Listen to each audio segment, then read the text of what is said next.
노만성 나와라! 들어갈 수 있는 곳이에요. 방송 포기하고 어디 숨은 거야? 무슨 이유로 막는 거예요? 누가 막으라고 문 여세요. 얘기했어? 누가 막으라고 이 친구를 고발해? 안 돼요? 노만서 요즘 도망갔다며?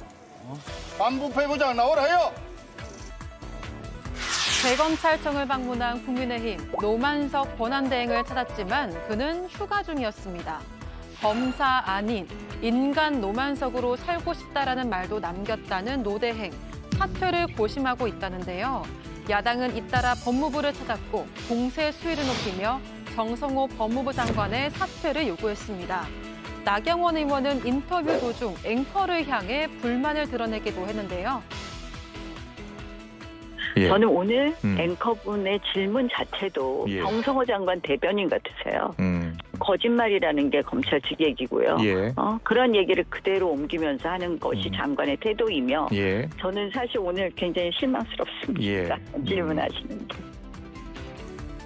내일 국회에서 전국 당원들과 대규모 규탄 대회도 예고한 상황. 조금 전 법사위에서는 여야가 정면 충돌했습니다. 예, 그리고 법사위 오늘 전체 회의가 조금 전에 정회가 돼서 지금은 잠시 휴식인 상황입니다. 국민의힘이 이른 아침부터 보신 것처럼 대검 앞에서 규탄 대회를 열었고요. 대검 관계자에게 왜 막느냐고 항의하는 그런 장면도 방금 보셨습니다. 이재명 대통령 탄핵 주장까지 나왔는데 김유정 의원님, 이에 관해서 민주당 쪽의 입장은 어떻습니까? 그 무슨 수로 어떻게 왜 탄핵을 하겠다는 겁니까? 지금 장동혁 대표가 그 윤호겐 세력의 거의 주축 아닌가요? 그리고 본인이 공약했다는 이유로 면회도 갔다 오고 5.18 국립묘지에도 또 무리수를 둬가면서 반성 없이 갔다가 또 그런 상황을 겪었고요. 전환기실 면접 봤죠. 뭐 이런 상황들 중에서 뭐가 하나 정리가 된 게 있나요? 그리고 지금 대검에 저렇게 갔던 40여 명의 의원들하고 관저 앞에서 체포영장 집행 저지를 했던 그 의원들하고 한번 이렇게 비교를 해봐야겠어요. 거기에 오버랩되는 사람이 누가 있는지. 그래서 본인들이 했던 행동을 생각하지 않고 지금 이 항소 안 했다는 이유만으로 이재명 대통령을 탄핵하겠다라는 게 이게 말이 됩니까? 법적으로도 그리고 정치적 명분도 없는 이런 이야기들을 아무렇게나 막 쏟아내고 있다라고 생각을 하고요. 예. 정성호 장관의 경우에도 본인이 노만석 그 총장 대행과 단 한 차례도 통화한 적이 없다라고 얘기를 하고 있어요. 그리고 대검에서 보고가 오면 장관으로서 한마디 의견 내는 것은 얼마든지 할 수 있죠. 수사 제의라는 건 서면으로 해야 되는 게 공식적인 것이고 예. 또 본인 스스로 정성호 장관이 수사 제의는 정말 절제되어야 된다라고 누차 얘기를 해온 바가 있기 때문에 지금 이런 문제를 가지고 대검에 쫓아가서 거기에서 또 그 전혀 포커스도 어긋나게 이재명 대통령 탄핵 얘기까지 했다는 것은 좀 금도를 넘어선 발언을 꺼내 들었다라고 판단합니다. 예, 정광재 의원님, 오늘 예. 아침에 대검 찾아간 의원이 한 40명이 넘는다 하더라고요. 당분간은 이렇게 좀 규탄 행보라고 할까요? 이렇게 좀 끌고 가는 겁니까? 저는 당분간이 아니라 이런 그 행보가 굉장히 오래 갈 것 같습니다. 예. 왜냐하면 국민의힘으로서는 오랜만에 이재명 정권과 민주당에 대해서 명분과 여론 모두를 갖고 공략할 수 있는 지점을 찾은 거예요. 지금 민주당이 의회에서 다수 의석을 갖고 있습니다. 국민의힘은 소수 의석이기 때문에 결국 국민의힘이 할 수 있는 것이라는 것은 명분, 그리고 정당성을 갖고 있는 정치 행위, 그래서 여론이 뒷받침할 수 있는 그 정치 행위가 이재명 정권과 민주당을 공략할 수 있는 최적의 방법이 될 텐데 지금 검찰이 했었던 항소 포기는 그것과 정확히 맞닿았다고 봅니다. 검찰의 항소 포기로 가장 이익을 보는 사람들 누굽니까? 뭐 직접적으로는 이번 그 항소 포기로 인해서 형량이 더 높아질 걱정이 없고 추징금도 최소한으로 줄일 수 있었던 5명이 되겠죠. 그러나 그 항소 포기로 인해서 이재명 대통령과 정진상 비서실장 이 두 사람도 결국에는 엄청난 법리적 이익을 받게 되는 거거든요. 그래서 이 과정에서 이재명 대통령의 사법 리스크를 덜어주기 위해서 대통령실의 민정수석실과 법무부 조직적으로 움직여서 검찰을 압박했던 것 아니냐. 이거 합리적으로 추론해 볼 수밖에 없는 거고요. 그 과정에서 이재명 대통령이 이런 위헌 위법적인 사정을 인지하고 있었다라면 당연히 탄핵까지도 가능한 사안이라고 봅니다. 물론 그게 물리적으로 지금 국민의힘이 소수 의석이기 때문에 그런 과정까지 갈 수 있을지에 대해서는 뭐 어려운 상황이지만 이런 점들을 국민에게 분명하게 알릴 필요는 있다고 생각합니다. 예. 국민의힘 의원들이 오후에는요, 법무부를 찾아서 정성호 법무부 장관을 향해서 사퇴하라 이렇게 외쳤습니다. 정성호 법무부 장관은 이재명 대통령의 연수원 동기입니다. 오랜 친구이자 친명 좌장이라고 알려진 분입니다. 정성호 장관이 이번에 검찰의 항소 계획을 보고받고는 신중하게 판단하라라고 지시했다고 합니다. 이것이 바로 협박이고 이것이 바로 외압이 아니겠습니까, 여러분? 대장동 범죄 집단의 친구, 대장동 범죄 집단의 변호사 정성호 법무장관은 사퇴하라!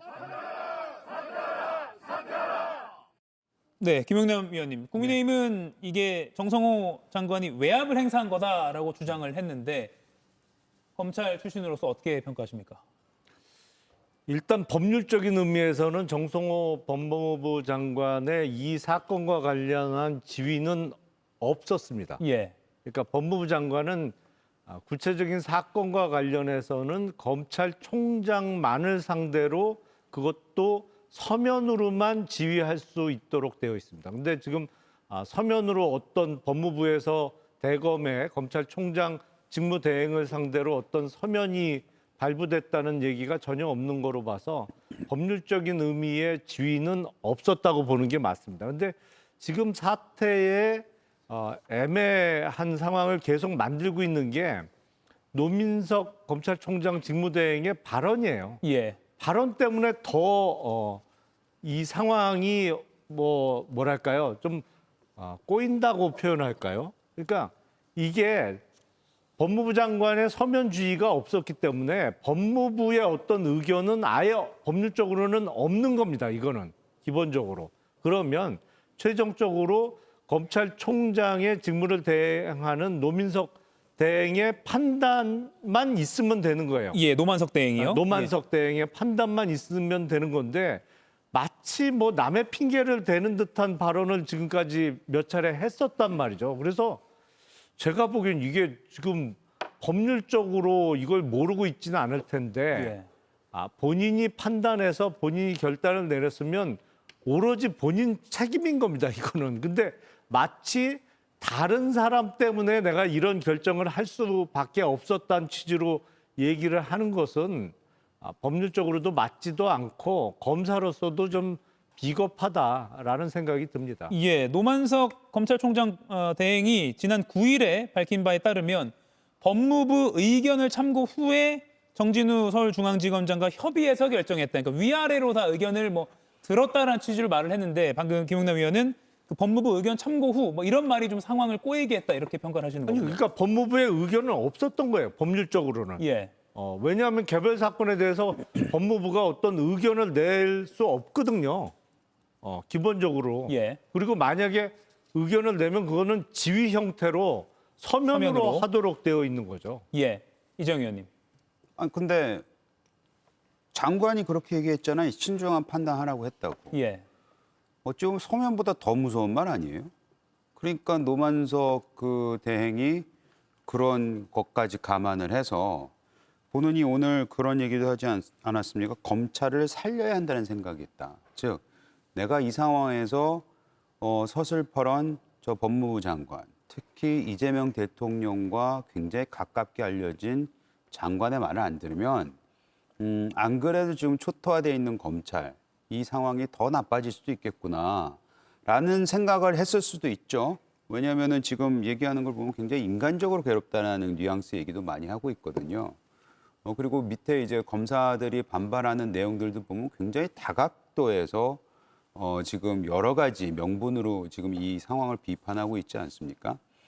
어찌됐든 간에 좀 큰 틀에서 보면은 지금 노만석 그 대행이 저런 행동을 한 이유는 누가 봐도 대통령의 의중이 담겨 있을 수밖에 없구나라는 거를 우리가 무슨 녹취록이 있거나 이게 있어서 생각하는 게 아니고 지금까지 대한민국 정치권이 수십 년 동안 보여왔던 정권을 잡았을 때 본인들이 유리하게 법무부, 검찰, 소위 말한 사냥개라고도 불렸던 이런 사람들을 소위 말해 컨트롤하는 그런 것들을 봐왔기 때문에 이거는 뭐 모를 수가 없다고 저희가 생각을 하는 거고요. 그리고 다시 말씀드리지만 법무부 장관의 신중하게 판단하라는 거는 서면이 없었다고 해서 그 지시가 아닌 게 아니죠. 어찌 보면 아까도 말씀드렸는데 더 무서운 지시, 굉장한 압박으로 받아들여졌을 거다라는 생각이 듭니다. 개인적으로 지금 이제 검찰이라는 수사기관이 뭐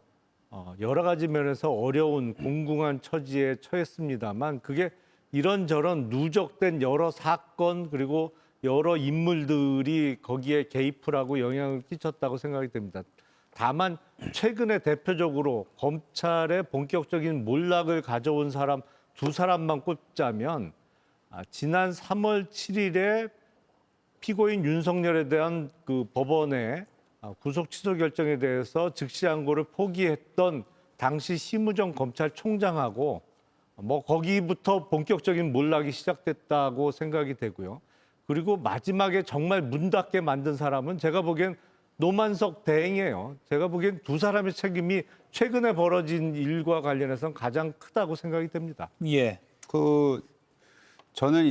저는 몰락을 가져온 건 윤석열 전 대통령이라고 생각을 하는 사람이긴 합니다만은 어쨌든 간에 지금 검찰이 지난 수십 년 동안 했던 무리한 수사 뭐 이런 얘기들을 보면 별건 수사 이거는 여야 할 것 없이 굉장히 계속해서 나왔던 얘기고 그런 거를 명분 삼아 지금 사실 검찰이 해체된 거 아니겠습니까? 근데 하지 말라는 그러니까 해서는 안 되는 일을 했기 때문에 검찰은 더 이상 이 상태로 놔두면 안 된다라는 것에 대한 명분이 있었지만 그게 결국에 해야 되는 일을 하지 말라고 하는 건 아니잖아요. 근데 지금 일어나고 있는 일은 국민들이 봤을 때 이거는 이재명 대통령을 보호하기 위해서 이들이 꾸미는 우리가 모르게 꾸미는 또 다른 그 정치적 행위가 아닌가라는 생각이 들기 때문에 국민의힘이 지금 이 얘기를 할 수 있는 자격이 있냐 없냐라는 말씀들도 많이 하시긴 하지만 그거와 별개로 지금 이 상황이 이 정권 하에서 일어나야 되는 일인지에 대한 질문을 하고 있는 겁니다. 예. 맞물려서 우리가 방송 시작하기 초반에 그 얘기도 있었잖아요. 이재명 대통령이 공무원 조직에 철저한 무슨 태스크포스를 만들어서 그 내란에 가담했다는 부분을 뭐 점검하라라고 얘기하는 부분을 저희가 아까 화면을 통해서 봤는데 그거는 사실 우리가 적폐청산 시즌2라고 특검을 통해서 볼 줄 알았더니 이젠 대통령이 공식화시킨 거라고밖에 볼 수가 없어요. 그래서 이런 모든 상황을 봤을 때 대통령은 권력을 이용해서 본인은 보호를 받으려고 하는 게 아닌가. 그러면서 권력을 활용해서 진짜 죄 없는 사람들까지도 어찌 보면은 적폐청산 하려고 하는 게 아닌가 이런 의심은 충분히 받을 만하죠. 예. 지금 이재용 의원이 앞서 이전의 답변에서 대통령의 의중을 언급했기 때문에 이 질문을 좀 김유정 의원께 들어볼게요. 아까 국민의힘 쪽에서는 뭐 탄핵까지 거론할 정도인데 대통령의 의중이 이번 항소 포기까지 갔다라는 게 국민의힘의 주장 중에 하나거든요. 그러니까 과거 윤석열 전 대통령이 그런 식으로 일을 해왔었던 모양이죠. 항상 기준점은 본인들의 경험에서 비롯되는 거라고 저는 생각합니다. 그런데 대통령실에서 공식적으로 얘기를 했잖아요. 공식적인 얘기는 아니고 이제 그 입장이 나온 것은 예, 언론 보도 통해 나왔죠. 예, 보도를 통해 나온 것은 항소 포기 이후에 보고받고 알았다라는 것이고 우리가 그거를 일일이 다 그런 문제들까지 개입하고 할 만큼 한가하지 않다. 사실 할 일이 굉장히 많기도 하죠. 여전히 국민의힘에서 주장하는 팩트시트는 언제 나오냐 이런 얘기부터 할 일이 태산 아닙니까? 그런 마당인데 자꾸만 이 대장동 사건이라고 해서 이재명 대통령 끌어들이고 심지어 탄핵까지 얘기하고 이렇게 너무 나가는 일은 선을 넘는 일은 멈춰야 된다라고 생각합니다. 근데 이와 관련한 합리적 의심은 저는 9월 30일부터 시작됐다고 봅니다. 9월 30일에 국무회의 하면서 예. 이재명 대통령이 무슨 얘기했냐면요. 되도 않는 일로 항소하고 해서 사람들 괴롭히고 하는 거 그거 없어야 하지 않겠습니까? 라고 하니까 정성호 법무장관이 조치를 빠르게 진행하겠습니다. 라고 했는데 저는 사실 그 발언이 11월 7일에 있었던 항소 포기로 이어질 거라고는 생각하지 못했지만 결국에는 그것이 이재명 대통령이 일종의 가이드라인을 만들었었던 것이고 그 실행 단계에서 민정수석실과 법무부가 움직여 검찰의 항소 포기를 사실상 뭐 외압을 통해서 한 거 아니냐라는 의심을 살 수밖에 없는 문제라고 생각합니다.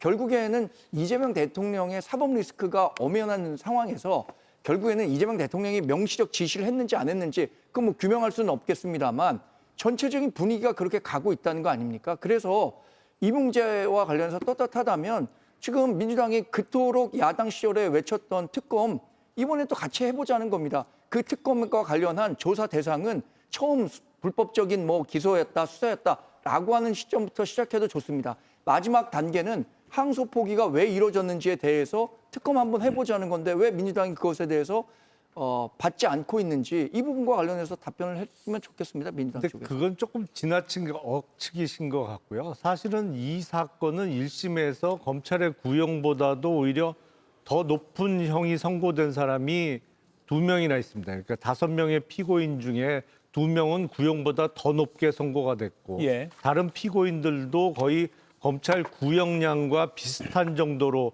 중형이 선고가 됐는데 지금 이 사건에 있어서 항소 포기로 별로 이익을 본 사람은 없어요. 사실은 김만배 피고인 같은 경우에 추징금이 좀 많이 줄었다는 정도 이익밖에 없거든요. 사실은 선고 형량은 생각보다 좀 구형량보다 뭐 비슷하게 다 나온 것이고요. 보통 검찰의 구형량의 대략 2분의 1 정도 선고되는 통례에 비추면 다들 중형이 선고된 거예요. 그러니까 김만배 씨가 추징금 준 거하고 뭔 상관이 있어요. 그러니까 이거는 사실은 용산의 대통령실이나 대통령과 결부시켜서 생각하는 것은 지나친 억측이라고 생각이 되고 다만 일부 무죄의 경우에 거의 항소를 해왔던 그동안의 검찰 관행에 비춰볼 때 이런 주요 사건에 있어서의 항소 포기는 보다 신중하고 그리고 근거를 정치하게 마련해서 이루어졌어야 되는데 저는 뭐 대검의 이번의 결정은 좀 납득하기 어렵습니다. 예, 연관돼서 김유정 의원님. 네. 그러면 노만석 대행 오늘 연가를 하루 내고 좀 거취를 고심하고 있다라는 분석이 나오고 있거든요. 뭐 금년간에 뭐 그런 결정이 날 거라고 보십니까? 내야 한다고 보십니까? 아무래도 책임은 좀 져야 될 것 같아요. 예. 그러니까 태도가 조금 무책임하고 좀 비겁해 보이는 측면이 있다라고 생각을 합니다. 왜냐하면은 어찌됐거나 이를테면 검찰총장하고 중앙지검장하고 이견이 있을 때 부딪혔을 때는 총장의 주도하에 결정이 되는 겁니다.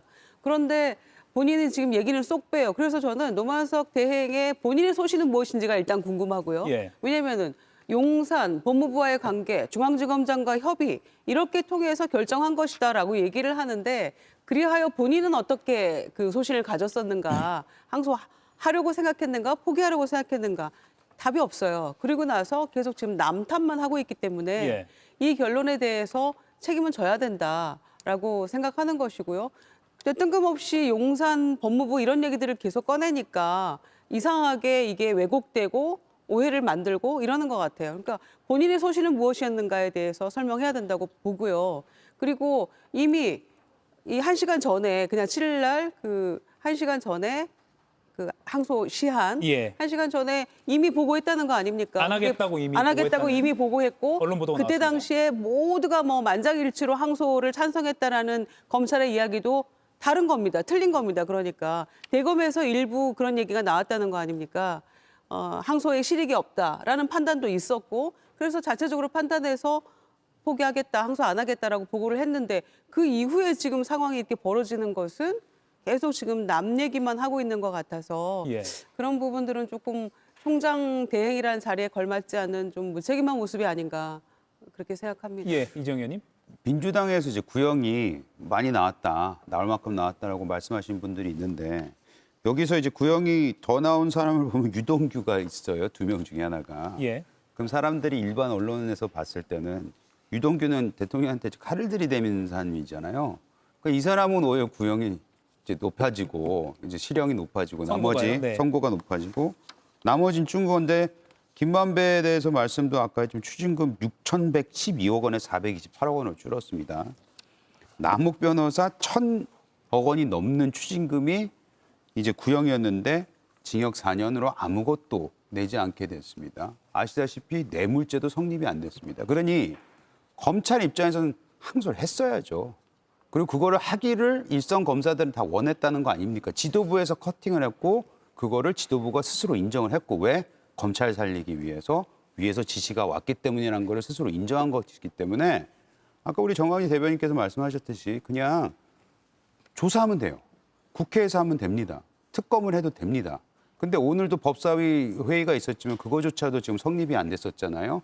민주당 보통 때는 뭐든지 일사천리를 해버리면서 국민의힘 동의 없이 오늘은 왜 의제 하나 만들어내지 못합니까? 그러니까 이거는 그냥 국민 앞에 떳떳하게 서로 공방이 있다 하더라도 관련된 증인들 불러서 저는 토론을 해야 된다고 생각합니다. 예, 김용남 의원 짧게 드릴게요. 노만석 대행의 발언 중에 가장 이해하기 어려운 부분이 검찰을 살리기 위해서 뭐 이런 결정을 했다는 부분이에요. 제가 보기엔 그냥 나 살려고 그런 결정을 했다고 하면 모르겠으나 이거는 검찰을 살리는 결정이 아니죠. 사실은 이거로 인해서 더 망가지고 몰락하게 생겼는데 마치 무슨 대의를 위해서 한 결정인 것처럼 포장하는 게 제가 보기엔 검찰총장 직무대행은커녕 검사의 자격도 없다고 생각됩니다. 저도 예. 짧게만 덧붙이면요. 짧게요. 노만석 검찰총장 대행으로 지금 이번 사태를 마치 꼬리 자르기 식으로 마무리하려고 하는 것 같아요. 그러니까 노만석 검찰총장 대행이 보다 분명한 입장을 저는 내놓을 필요가 있다고 생각합니다. 본인이 법무부와 용산과의 관계를 어떻게 고려했는지 그 결정이 있기까지의 과정에서 법무부 민정수석실로부터 정말 얘기 드는 게 있는지 없는지 그거 국민 앞에 떳떳이 공고해야 한다고 생각합니다. 예, 속보로 나오면 저희가 또 바로 전해드리겠습니다. 네 분과의 토론은 여기서 마무리하겠습니다. 고맙습니다. 이가혁 라이브를 시청해 주셔서 고맙습니다. 이가혁 라이브는 평일 오후 5시 TV와 유튜브로 실시간으로도 함께 하실 수 있습니다.